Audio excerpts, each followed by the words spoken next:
Hello and welcome to Commendable Commotion, where the arts, true crime, and all things mysterious intersect. Today, a fellow podcaster known only as Cian will join me to talk about his show, Wide Atlantic Weird. Wide Atlantic Weird features some truly fascinating talks about the possible truths behind creepy legends and folklore. It's a thought-provoking podcast, as entertaining as it is intellectual. In this interview, Cian will tell me about what sort of weird stuff he examines on his podcast, and I'd really encourage you to check out his Wide Atlantic Weird podcast after listening to our chat. So, without further ado, here we go. Thank you, Cian. I'm looking forward to this. Now, your podcast, Wide Atlantic Weird. I love it. It's really good. But for people who may be unfamiliar, what is Wide Atlantic Weird, and why did you start it? Yeah, thanks, Matthew. Nice to be here. Nice to chat to you. Wide Atlantic Weird is a paranormal podcast. I try and take pains with not only with getting my facts correct on it, but also with finding sort of analytical literature and the best and the latest analytical takes on this stuff. And I would tangent, or I would, with a little bit of caution, I'll say that it's slightly academic, or at least more academic than some shows. And this is absolutely not a slight on a lot of hardworking podcasters, but there are a lot of shows in that genre where it's people, reading a story off Wikipedia, or, telling a tale to their friend and having a good time with it. And some of those shows are performing to a very high standard and do very well for themselves. I aim for something a little bit different. I'm far more interested in the slightly more academic takes on it, like whether or not the stuff is real. Why does it constantly appear? Why is it still a source of fascination? Why do people insist on believing it? And why do we enjoy it? And so that's the take. And my gimmick on the show, as I always say, it's critical but not cynical, which is that whether or not I believe any of this stuff, I enjoy it. I like it as lore. I like it as folklore.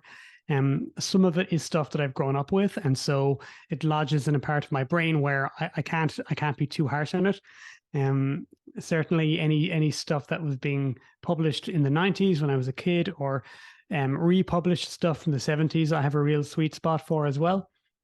And it's true that I have a different feeling for it than on more recent stuff. So there are hyper believer shows, there are hypercritical shows. I think I'm neither. I probably don't fit into either category, but I do try and get to the bottom of, like, where do these things come from ultimately, and then I've had it described as almost like literary criticism, in that I'll dust off old tomes, old books from the 19th century and try and trace the folkloric origins, the archetypes that we're dealing with when it comes to the material. So that's and because I spent a bit of time, I suppose, going into that level of depth with the stuff, I'm now lucky enough that some great people sometimes reach out and are interested in being on the show, and so I'm very lucky to have had some very good speakers and writers on the paranormal, on cryptozoology, on all that stuff on the show. So I bask in their reflected glory, if anything at all. Well, that's really fascinating, and I suppose one of the obvious questions, like before we talk a bit about the podcast specifically, is people may be wondering, I'll just put it out there: do you believe in the paranormal or not, or maybe? I'm open to it. I've never come across a story that held up to much scrutiny, sadly. I'm still I'm reluctant to make skepticism my default position, because it sort of implies that, and firstly, it sort of implies that you've decided on something before you get into the facts of it, and so that will probably never sit comfortably with me. Secondly, I dislike the term, not because I have a problem with it. I suppose technically I would fall into that camp, but I want to convey something different. My attitude is different, and there are folks out there doing really, really good work, really good academic work, and they are skeptics, and they use that term. They're comfortable with it, but some of them are very annoyed or angry about people's persistent belief in this stuff, in what they see as nonsense.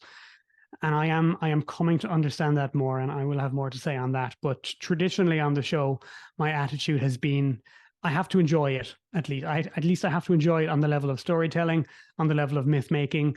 And if I don't enjoy it, why am I here? I'm not, there are very basic bare bones podcasts out there that are only interested in, did this really happen? And they're very good. They're very good at what they do. I don't need to name any names because folks who take an interest will know the people. And I'm not interested in bad mouthing anybody, least of all people who do very hard work. But there are capital S skeptics who I just don't feel like I'm in the same. I have the same attitude towards it because I'm like, where's the love? If you were never interested in this, if it's only ever been bullshit to you, you're going to have an attitude that I can't share. Now, every year it gets a little harder to be critical and not cynical as I get through more and more stuff and find that a story I had access to a certain amount of information about when I was a kid in a book from the 90s or a reprint of a book from the 70s. I grew up with all the Osborne books, the Osborne paranormal guides and supernatural guides, as a lot of people my age were very influenced by that stuff. And we only had access to so much information. And I think this is an attitude you could probably only have to it if you're a certain age and you knew what it was like when it was hard to get information about this stuff. So you could always tell yourself, well, it might be real. Some of that stuff sounds compelling.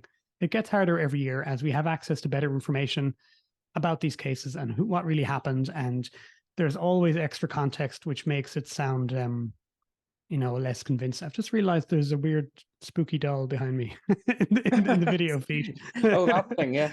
I was wondering who that was or what that was or who it belonged to. Does it belong to you? It's a doll. It's a. Are you the owner of it, or is it a family? No, it's somebody else in the house, but okay, okay. That's suitably eerie. It's very, very suitably eerie.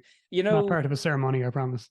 Well, I hope not. I hope not. The one thing I would like to ask you before we talk about again Wide Atlantic Weird, and I'd encourage people to go and listen to it. It's just a fantastic podcast. I mean, you've summed it up so well and what you do in it, and the really kind of balanced and analytical academic view of it, and I do like that a lot. So in certain areas. So what's your academic background? Would we be able to so I don't I have to use that word because of the credits of the people who I tend to speak with. They very often are academics in that subject. I'm not. I'm a scientist and an ecologist by training. So I do have a scientific worldview. I'm comfortable with that. I like science as a tool. I think it's not our only tool for interpreting reality, but it's probably the most important one. And so therefore you have an uneasy balance with some of this material because I enjoy paranormal storytelling as long as it's a little bit distant from something you can actually test, as in I'm willing to entertain it and keep it in my head as lore and as folklore. And some of this is changing a little bit. The last few years have been a lot. So COVID and COVID times and all of the sort of radicalization of certain groups of people during that time, it really ratcheted up sort of conspiracy thinking. And I don't even cover that stuff on the show anymore because I do not find it fun. It was fun years ago when it was only me reading about this stuff and nobody I ever spoke to knew what this stuff was. And it was just wacky and a bit aloof, a bit separated from reality. And the last few years have just put this stuff into overdrive. It is utterly is mainstream now, and I don't even need to explain this because it's everywhere, and it's currently not fun to research. It's far too close to home in so many ways. And my one of my bigger difficulties is that some and this is where I find myself falling more in line with the capital S skeptics more so than I used to, which is that I've been a bit soft on certain elements of fringe thinking just because I enjoy the concept. I enjoy keeping the possibility that there might be something to it alive in my worldview. And some of those, not all, but some of those communities, when faced with something as important as COVID and now with the likes of climate change as well, I see the same thing. I suppose I feel like this was their chance to be taken seriously and say, look, these worldviews can coexist alongside, you know, a more scientific take on things. And so during times of extreme importance, when it's time for, you know, us to step up as a global community and like deal with these big problems in a grown up fashion. Unfortunately, what I saw is certain, especially kind of new age cultures, who I traditionally have felt a lot of empathy for, because they tend, you know, down the decades, they tended to be environmentalist. They tended to be green people. They tended to have kind of social ideas.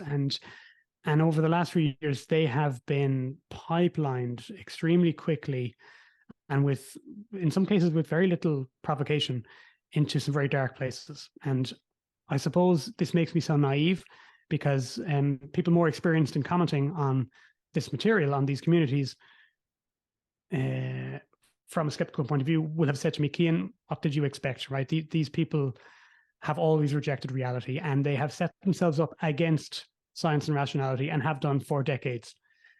And I suppose I'm not surprised, but I am still disappointed, if you know what I mean. So I find, you know, I've always told myself these are fun stories, and they're important to study, they're important to know about, they're important to learn.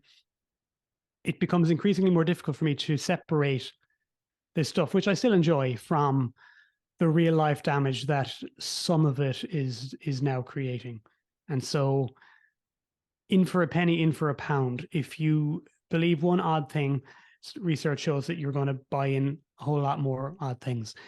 If you think that your government is lying to you about one thing, you are extremely likely to believe that they're lying to you about everything else. And if you're skeptical about like mainstream science or medicine or something, because they are not on board with your pet theory, you're likely to think that they're lying to you about a whole lot of other and probably more important things. And so I find it increasingly difficult to treat this material as harmless. And so, I mean, part of what I've done is I really can't touch conspiracy stuff on the show anymore. It's too heavy for me. I still find a lot of enjoyment in cryptozoology, in UFO stories, even though some of that has gone very political in the last few years, as I think even people not interested in the phenomena are aware of this, of where that's gone in recent years. So it's complicated. I'm finding my feet again in an area I thought I knew well, and I have to find out, you know, to what degree do I want to engage with it, to what degree am I promoting, or at least, you know, keeping alive something which, you know, I just have to think about, to what degree does it deserve. You know, if you're Yeah. a scientist delivering information to the public about, let's say, astronomy, you have a certain responsibility.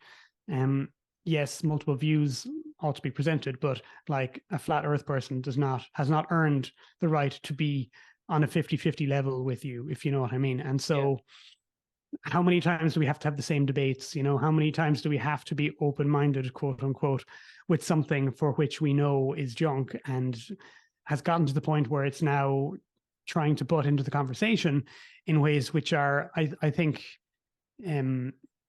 mean-spirited, and I think not in the spirit of like genuine scientific inquiry. Bad actors, I think, people who have proven themselves to be bad actors. And so I enjoy more so the stories that are more distant in time. You know, I like a good UFO story from the 1970s. I like a good Bigfoot story from the 1970s. It was a different time. It meant a different thing. So those are the sorts of stories that predominantly now, in fact, more than predominantly, it seems that you would cover on your podcast now. Just years back. And also, because I enjoy, like, I like ghost stories, but I kind of like the old-fashioned kind of E.F. Benson, M.R. James type thing. I like a cozy, you know, almost like the way people like cozy mysteries or cozy murders. They like them to happen in an upper class mansion in the English countryside in the 1930s. You know, so, you know, I enjoy a bit of folk horror. I enjoy a bit of you know, story, a bit of an old-fashioned witchcraft tale or something like that, because, you know, I mean, yes, already I can think of ways in which we could make connections to today. But the element of time, the element of them being distant in time, gives them a kind of a coziness. And I do maybe I've picked this up unconsciously from other podcasters.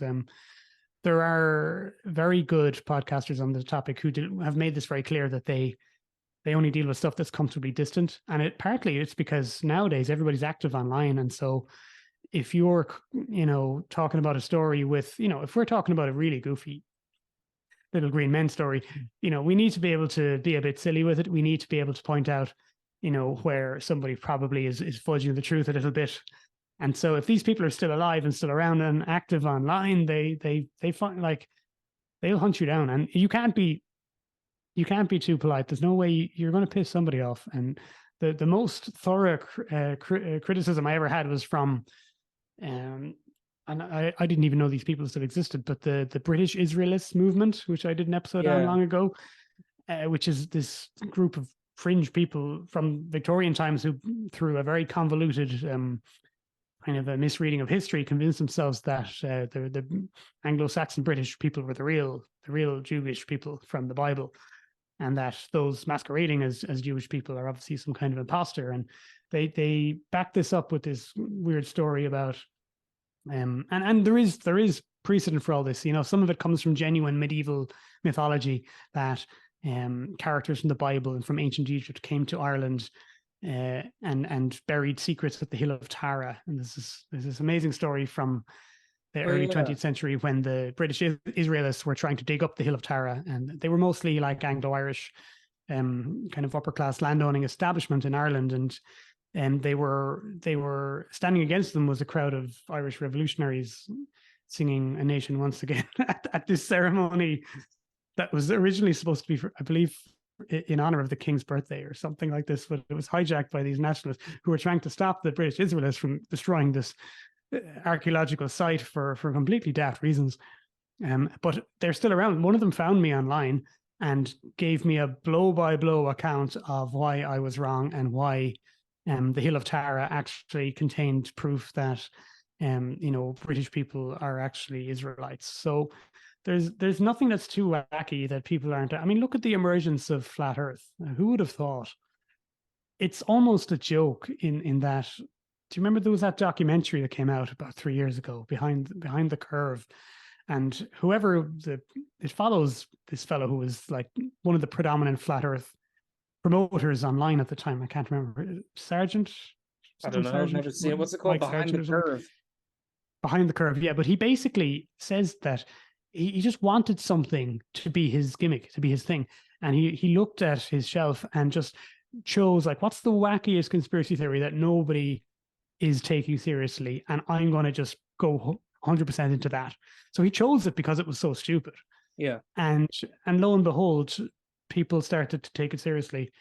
And you're always asking yourself, is this ironic? Are they in on the joke? It's like when you're watching a Neil Breen movie, you're trying to figure out, is this or Tommy Wiseau, The Room. It's like you're trying to be like, is this guy in on the joke? Does he know how ridiculous this is? Or and I think conspiracy thinking has lost all that, even that level of irony or fun or ridiculousness. Like Flat Earth was almost like an exercise in, let's choose the dumbest thing we can and see if we can make it sound plausible. Using the rhetoric, the same rhetoric that, anti-Darwinist people used in the 80s, the same rhetoric that climate denial people use today, the same rhetoric that the tobacco industry used, over decades. And it's the same stuff. So, and yeah, that's why the flat Earth thing was so interesting, because it took a premise which was fundamentally ridiculous, that it's the proverbial thing that we know is true. We say, oh, the Earth is round, and they said, what if we can, and this was happening, at peak Trump era as well. So talk about false alternative facts. This was people called it the era of the post-truth. And post-truth wasn't new at that time, certainly not. And that's a gross simplification, but everybody was talking about it at the time. And I just felt that this whole flat Earth thing kind of summed all that up, Yeah. We can take the silliest thing and make you believe it. And if that's true, then everything is fair game. There's no such thing as reality, and we can sell you whatever we like. And that's what the internet has done to us. Whatever you want to believe yourself, you can find a whole ecosystem set up there to feed you that information nonstop. And there'll be support networks of other people who believe the same thing. And Yeah, It's that's why I. it's very like it's complex, but I'm just wondering though, in terms of like, some some of the more light-hearted, shall we say, things maybe that are on your show, things that you do feel comfortable looking at and talking about and letting people, or that you do feel comfortable kind of having on the show, and you don't kind of feel afraid of promoting anything. Uh, what examples would you give of those? Things that you don't feel are too controversial, that are just nice, quote Yeah, unquote, stories. I'm much more comfortable with like just odd theories from the past that don't really have any leftovers. I really enjoyed a few episodes I've done recently in the direction of folk horror, but taking like the work of Arthur Mack and stuff that bleeds into the writing of Robert E. Howard and Lovecraft and these people. And we all know what their issues are, but still, it does exist in its own place where you can enjoy the good elements of it. But there's all these wacky ideas that like people in Europe were predated by this race of like miniature hairy Scandinavian derived people, and this has weird ripples of belief. Justin Mullis, who spoke on my show a few times and is a really knowledgeable person about the history of cryptozoology and monster belief and lots of other fascinating things. But we did an episode on what he calls fairy euhemerism, which is the idea that euhemerism comes from this ancient Greek idea that all myth has some grain of truth at the core of it, which people still do. People do this a lot in cryptozoology. It's kind of lazy reasoning. It's a failure to understand how creative people really are, and that we just make stuff up because we're kind of built that way. But it's like saying, well, there were stories about King Arthur, so he must have been a real person, or there were stories about the Bigfoot, so there must have been something behind it, and no smoke without fire, kind of a thing. Whereas, in fact, actually, almost every, find me an ancient society that didn't have, a mythical great king in their history that they had, who had magic powers and magic weapons. Find me a group of people somewhere in the world who don't believe in, a mysterious man-like creature who is living in the forest around them and is more connected to nature than he is to humanity. These just seem to be things that are hardwired into us. They're how we make sense of the universe and our place in it. So, euhemerism, it's part of us. I think when people take it really, really seriously and say, no, this is actually a serious way of interpreting mythology, I think you're at a bit of a no-hoper there. But I was for a long time fascinated by this idea of the fairy euhemerism, the idea that, oh, well, where do fairy stories come from? There must have been a genuine race of tiny people who lived in Europe before, Homo sapiens. And so this was touted seriously, more so by folklorists um, than by anthropologists, such as they were in the 19th century. But it shows up from about the 1870s, 80s on, and it pops up in the work, like Arthur Machen, who wrote The Angels of Mons and The Great God Pan, shows up in the work of Robert E. Howard from Conan. Off the top of my head, I'm nearly certain Lovecraft mentions it somewhere, just because all these guys, they knew each other and they shared each other's ideas. And Lovecraft, of course, was fascinated by Margaret Murray, who wrote the Witch Cult in Western Europe. From her, another person who shows up in my show all the time, just because I'm just so fascinated by her. This idea that which held on until the middle of the 20th century. She wrote this book in 1921, saying that the people persecuted in the early modern times in the witch trials, it wasn't just this kind of hysterical event where people were punished for nothing. Actually, they were the remnants of this like age-old religion that they practiced, and they were just demonized by the church because they weren't in favor of it, but that it was actually this ancient pagan society which had survived thousands and thousands of years. And this idea just wouldn't die. And they, she wrote about the fairy euhemerism. She didn't call it that, but she wrote about this idea of, pre-human mystery hominids, if you like, in Europe. And this stuff shows up in fantasy and science fiction all throughout the 20th century. And it crosses over into ideas of like proto-humans, of dwarfs and the other races that you get in Tolkien, and then all the subsequent fantasy fiction. The idea that we are not the only human-like creatures, which, once upon a time we lived on the earth alongside Neanderthals and Denisovans and the Indonesian hobbits and lots of other lots of other species, which people like to point to when they are getting euhemeristic about Bigfoot. That's for sure. So Well, I enjoy all that stuff, and I yeah. Yeah, no, it sounds interesting, certainly. I mean, I'm just wondering though, like it's complex. Like, how would you,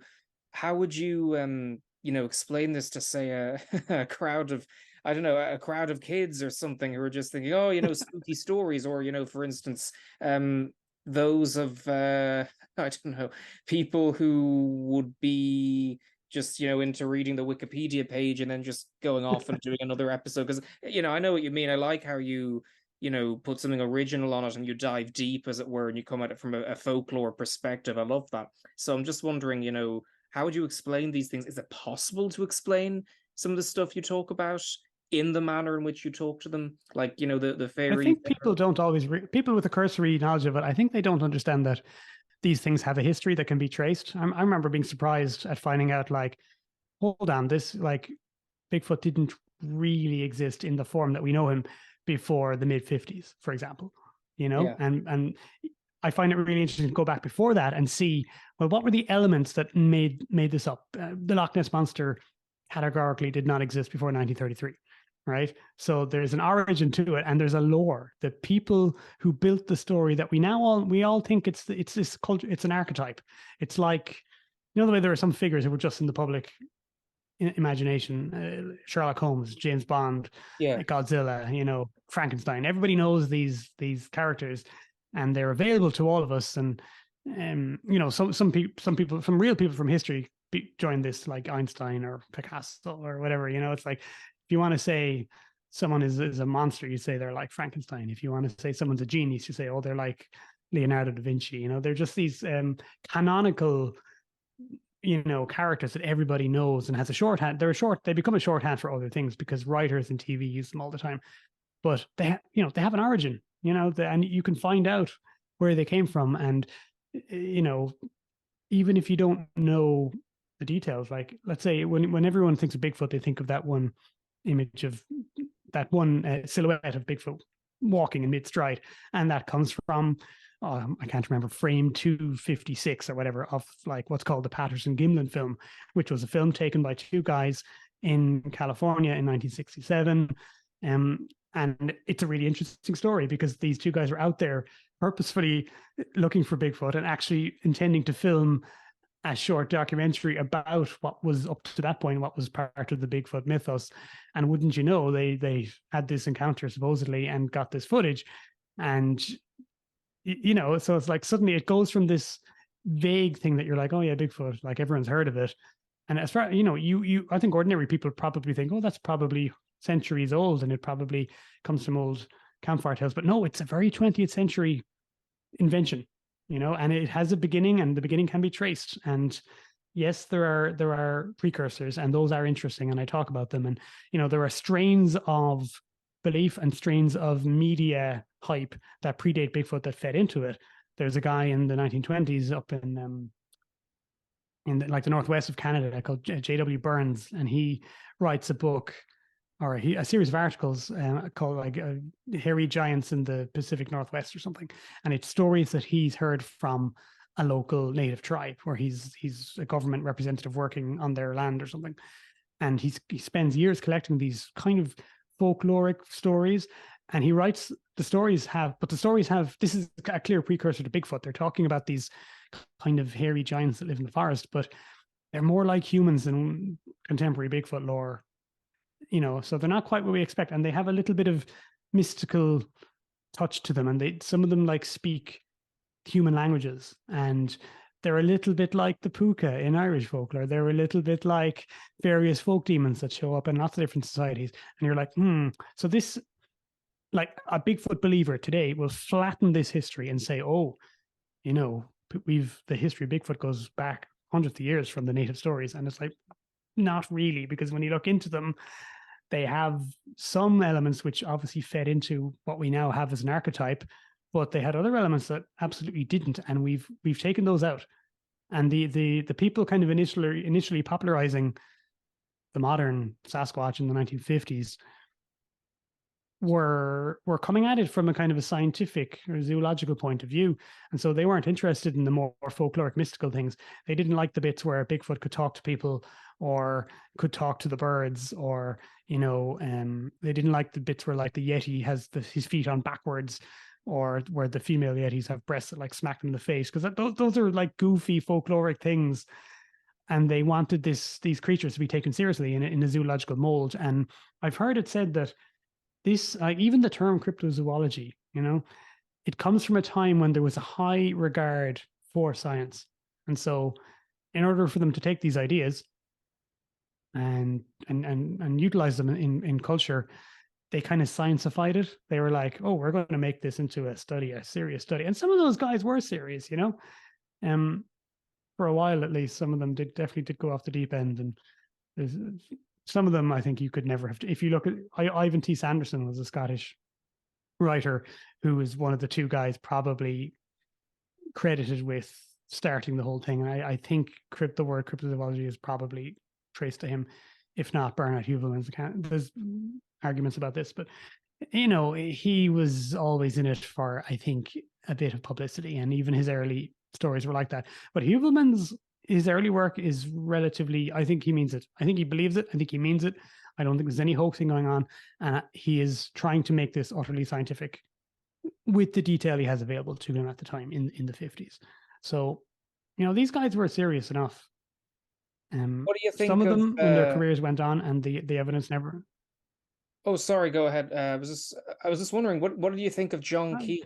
I was going to say, some of them, as the evidence failed to mount up, some of them went into what you might call the woo and went into a more paranormal take, because if you believe in something and you've wedded your identity to it, or maybe your career to it, and the evidence isn't showing up after decades, you kind of have to start saying to yourself, well, it's real, but maybe it just doesn't leave any evidence because it's a spirit, or it's supernatural, or it's an alien, or it's a quantum being. And like, these are all things that now exist in the community. And I think a 50s Bigfooter might be horrified by one of the four canonical Bigfoot researchers has died recently, actually.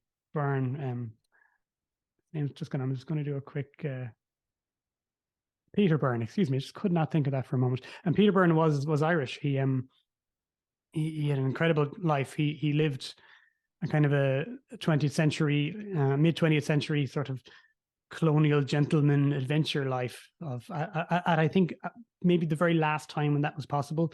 He'd been a tea planter in India. He flew Spitfires in the Second World War. He was a big game hunter in India and Africa, and then eventually became, when the idea of the Yeti and the Bigfoot were new, and I think, could still be taken seriously, he was all on board with this. And he was funded by Tom Slick, who was like the most consequential funder pretty much in the history of the topic, because he was a genuinely rich guy who genuinely believed, and he funded a lot of expeditions in the Himalayas and in the Pacific Northwest in the US as well. And so Peter Byrne, astonishing guy, and died just recently. But the four canonical researchers who kicked the game off, none of them ever had a sighting. And I've always thought that fascinating. All four of them saw enough evidence that they came to believe they saw footprints, or they heard witness stories, or whatever. They saw enough to convince them, but all of them weren't woo. They remained scientific to the end. They believed when everybody else didn't, but they never felt the need to push or exaggerate, I think. And I think the proof in that is that they all went to their grave never claiming a sighting. And imagine you're this guy. You've spent 50 years, your whole career. Some of these guys lost marriages over it. Renee Hinden his wife left him because he wouldn't stop being a Bigfoot obsessive. Some of them lost jobs over it. Some of them lost, credentials with the scientific community because they refused to back down. You'd imagine if that was me, like at some point I'd start saying, yeah, well, I saw one, so I know it's real. And none of them did. So there's a bit of integrity there that you kind of have to respect. Yeah, it's it is interesting. I was wondering, what do you make of John Keel? What do you think of him? He's very trendy at the moment because there is absolutely a movement among some quarters. Again, I think it's a lot of people who are like. See, I grew up with the hard science version, quote unquote, of both cryptozoology and UFO stories. And it's like I liked, and even ghost hunters. Like I liked Harry Price because when I was a kid, I believed he was a genuine scientist trying to prove this thing. And I like the SPR, the Society for Psychical Research, because they were, again, at least on the surface, trying to make a science out of this thing. And I start to drift as it gets more metaphysical, because leaving aside like genuine spiritual ideas, like by all means have your spiritual ideas.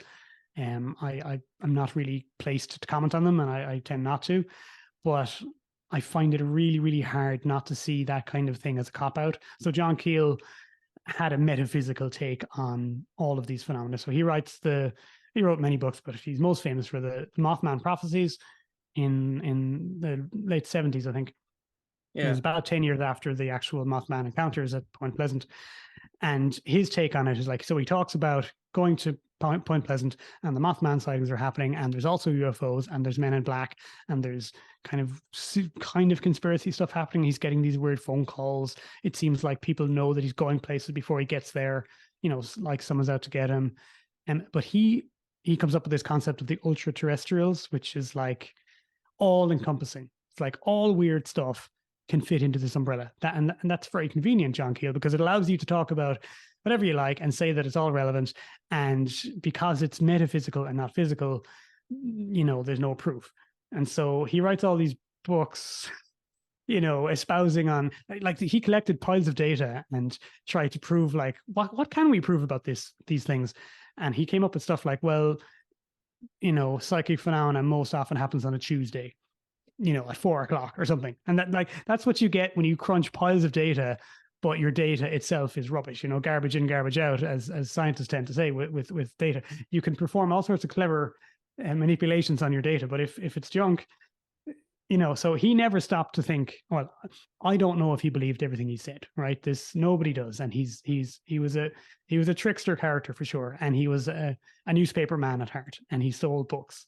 That's what he did. So, and he would write things, he would openly say, like, this isn't exactly a history of what happened when I went to Point Pleasant. It's a bit of smoke and mirrors mixed in there too. And you can just guess which bits were real, so. And now there's this whole movement amongst paranormalists, like, and some people whose work I enjoy, but it's drifted. They seem very comfortable with reframing it all into this metaphysical thing that can't be tested.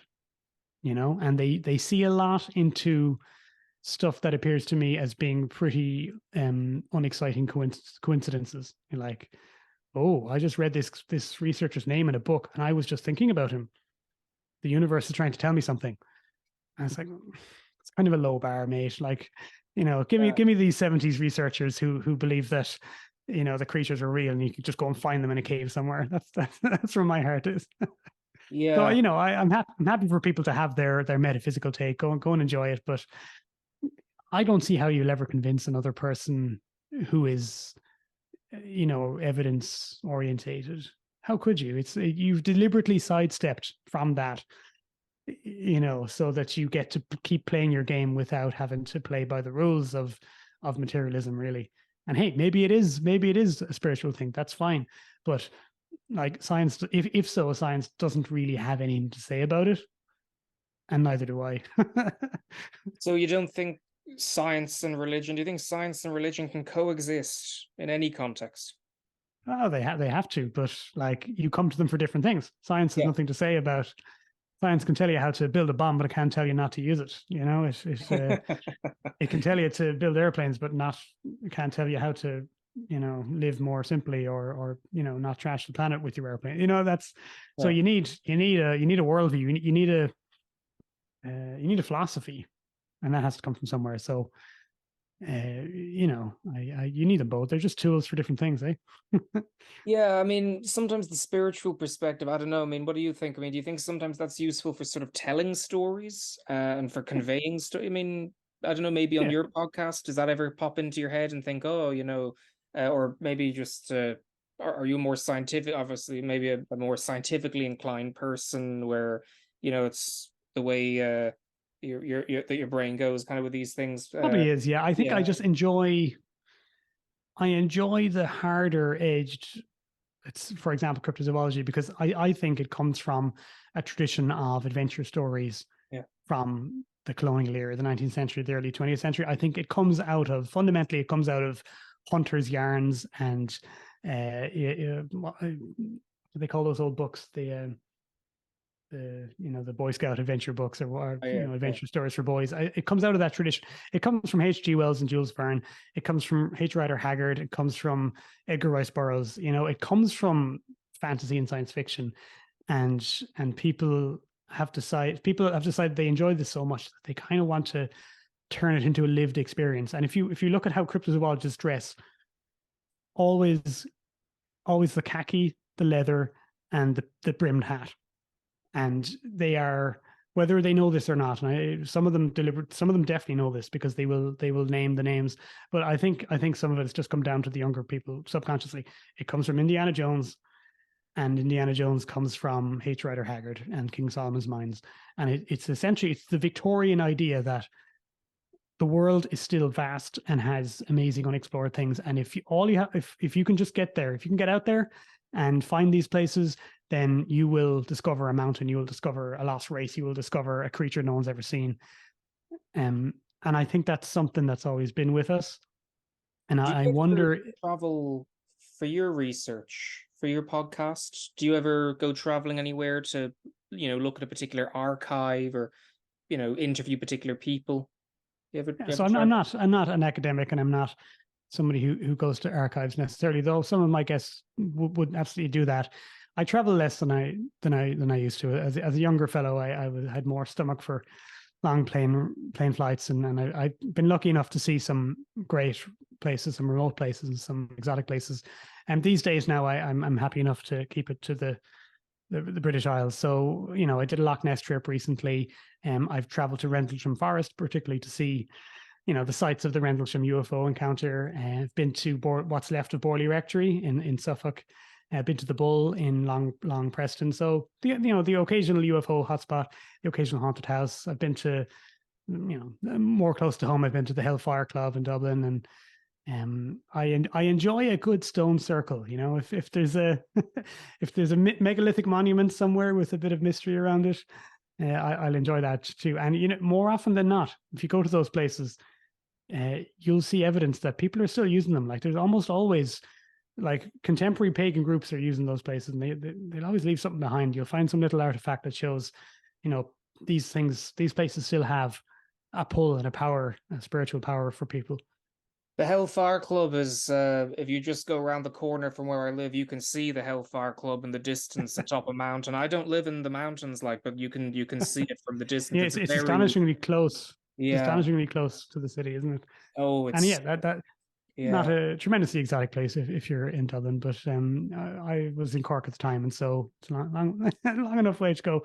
I've done some of the lakes on Connemara that were supposed to have had lake monsters in them. This is not as well known outside of niche nerd people, but after the Loch Ness monster, it kind of had a resurgence of interest in the 60s and 70s. Some of these, particularly British monster hunters, got a notion to go looking for similar creatures in lakes in the west of Ireland. And sure enough, the locals had a few tales to tell them, when it became obvious that it would bring a few shekels in.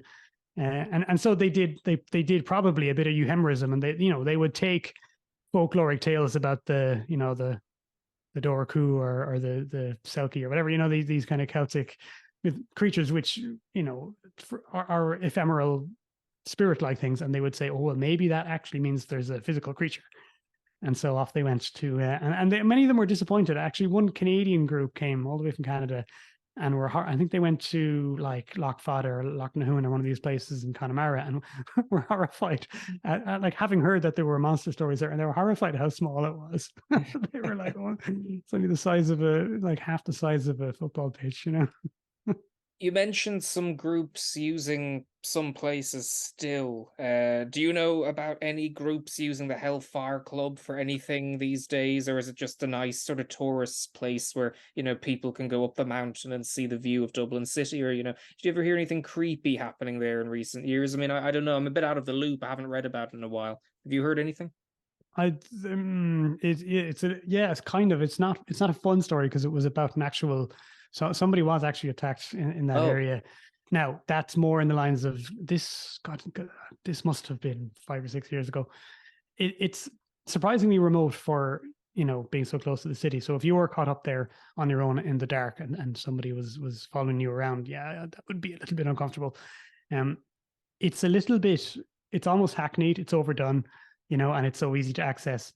So I'd say young fellas probably go there for a few cheeky cans, but that might be the extent. As such is the way with these kind of liminal places that are close to urban areas, where that's where these young fellas tend to go. But I don't think it's one that's taken very seriously. And the history of like spookiness around the Hellfire Club is it's on the softer end of the scale. I don't think anyone ever really took that seriously. It's you mean the just, people, the people murdering people and burying them in oh pits no, well after? that happened. No, That was sadly enough. pretty. I don't think that was on the softer edge of the. No, that was for serious. But the occult Yeah, stuff was yeah, always yeah, a bit of blarney, I think, because the story is that it was a hunting lodge yeah. in the 1700s, and the kind of elite, the what would you call them, the young The young useless, bucks. the idle rich, the sons of the idle rich, Yeah, these young men of Dublin, young bucks who were stood to inherit vast estates, and had very little to do with their time except to gamble and drink and go hunting, and this was their base in outside of town for doing so. And sure enough, stories would go around Dublin that they were up to no good, and they were, saying satanic rites and having black masses and such. There isn't a whole lot to it. It's genuine Dublin folklore, which is magical, and it was wonderful in its own right. But like there are other places that would be more seriously held within various occult communities of having like real power, quote unquote. There were very strong communities in Britain, still around places like Glastonbury would be the obvious one. I did come across a few. I lived in Essex for a few years, and there were a few spots there, and even I did a bit of a stint in the US, and there was evidence of. You see, it's hard to know how much to make of this. There was a park near us where, like, someone had done bad things to small animals in what appeared to be some sort of ritual. But I mean, in all likelihood, it's teenagers trying to be edgy and just yeah, taking it a bit too far, But then, in the 90s when The Craft came out, a lot of people decided that they wanted to be witches and they wanted to be pagans and whatnot. And like, I'm a huge fan of Ronald Hutton, who writes on the topic of contemporary paganism, and his fundamental contribution to the field was that he wrote a book in the 90s called The Triumph of the Moon. And so for decades, pagans, neo-pagans have been telling themselves, oh, we are in the vein of Margaret Murray, which is where this idea comes from originally, oh, we are the inheritors of this ancient religion, which has been secretly passed on through all the Christian centuries and before them. And Ronald Hutton said, well, no, it was invented by this guy called Gerald Gardner in the New Forest in England in the 1950s, and there's no evidence of anything predating that. Not really. Again, as with Bigfoot, yes, there are things earlier than that you can see, oh, but that must have fed into it. But, neo-paganism, Wicca, as we understand it, which is what he called it, didn't exist before this guy in the 50s. So why was I talking about that? I don't well, know. Because it's a roller coaster, isn't it? It's a roller coaster. This whole the sort of things you talk about in your podcast, but it's interesting sometimes in a very dark way. You know, sometimes in a very sinister way, but Yeah, I'm just trying to decide, to what degree I want to engage with that stuff. And look, it's fun. It has to be fun. It has to be. I'm not as serious as this ever really on the show. It's a much cozier sort of an aesthetic that I go for, where it's like, oh, come on, sit down now. We'll have a beer and we'll tell a nice story. And yeah. I rarely get that serious on the show, to be honest. And I deliberately keep that stuff out because it's not fun to be like that all the time. But I still have to come to terms with, to what degree do I want to engage with stuff, which is increasingly becoming out there in the world in front of me in ways that I find hard to ignore. So, like all of us, we have to decide where the line is for ourselves. And, sort of, did you have any experience with podcasting before you started your podcast? Like, it'd be interesting to know sort of, I guess what really made you think, okay, I'm going to start this podcast, Wide Atlantic Weird, technical experience of podcasting, any, like what was that like? Or was it a learning curve trying to get through that? Like what was that like, if you remember?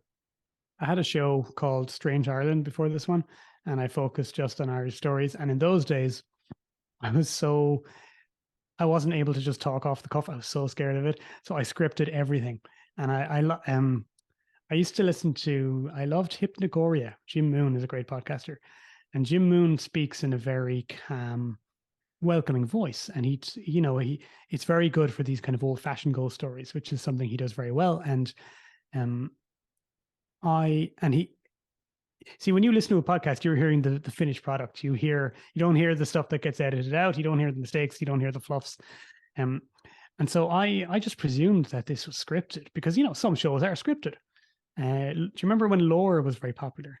Yeah, It still is, but you remember when it was new and there was yeah, nothing else like it, and yeah, that it's that kind of scripted style, and that's what I went for at first, and it would take me forever because I would it's like writing an essay on a historical topic where I would have to research everything. And I did that for, I don't know, 10 or 20 episodes. And I just thought, this is impossible. I can't keep doing this. So I had to train myself to speak off the cuff. And I started prepping with, you'd have notes or you'd have a PowerPoint. You talk to yourself while going through a PowerPoint, for example. That's one way of doing it.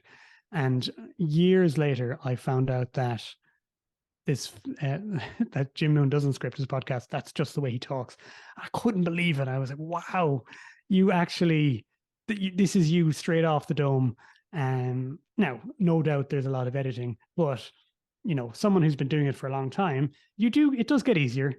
You do get better. You practice in the shower, like many like many things. If you're thinking about, if you have to do any public speaking, the shower thoughts are when you practice how are you going to formulate your sentences. And then so I got happy with it after I was past the point where I needed to write scripts. yeah, yeah. So It's the world's biggest phobia, isn't it? Public speaking, number yeah, one phobia or something. so they say. Yeah, so they say. Never To the gets any point easier. where you wouldn't even call it a phobia. No, it's just normal, isn't it? Yeah, yeah. Perfectly sensible, even. Oh yeah, yeah. I Sensible mean, thing to be scared of. yeah. What's that thing they say about actors? Oh well, nerves have to be part of it. So Yeah. it's similar, I suppose, with general public speaking. Now, before we finish up, what can people expect, in terms of more that you were going to be coming out with soon? I mean, or, are you able to talk about any of that, or, or topics you might be interested in, looking at soon on your podcast that people can look forward to, anything like that? Yeah. So in the next couple of weeks, I'm recording on a new episode. I'm not going to mention guests just in case something doesn't happen, because it's not fair to imply anyone. But we're going to be talking about fairy lore once again, something a little bit analogous to the Justin Mullis episodes, but not quite. Going to be talking a little bit about the belief in pagan survival rituals, which is something I can't get enough of. I'm just utterly mystified by this. It shows up in all sorts of like horror fiction all throughout the 20th century, and it's just not based on anything real at all, which is like, oh my God, why do we all think this thing is real? Why do we think druids built Stonehenge? Why do we think that, pagans sacrifice people to evil gods. Why does H.P. Lovecraft write about it? Why does it show up in all sorts of places? So I have more of that coming, and we're going to be recording soon about Lovecraft himself, who we haven't touched on for a long time, but such an important writer in the history of development of horror, and modern horror owes so much to Lovecraft. So we're going to be talking about Lovecraft and his interest in astronomy. He was an absolutely astonishingly enthusiastic amateur astronomer. He wrote astronomy zines when he was still just a kid.